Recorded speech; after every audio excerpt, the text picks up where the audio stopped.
What happens when we add more reactants? Or heat up a reaction?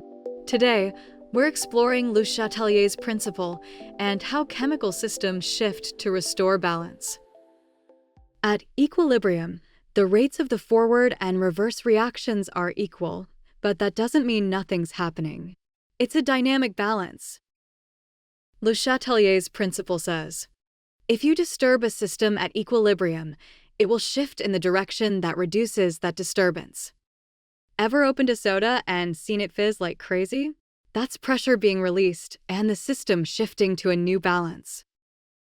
In industry, scientists apply this principle to get more of what they want, like ammonia from nitrogen and hydrogen in the Haber process. Add more reactant? The system shifts to the right to use it up.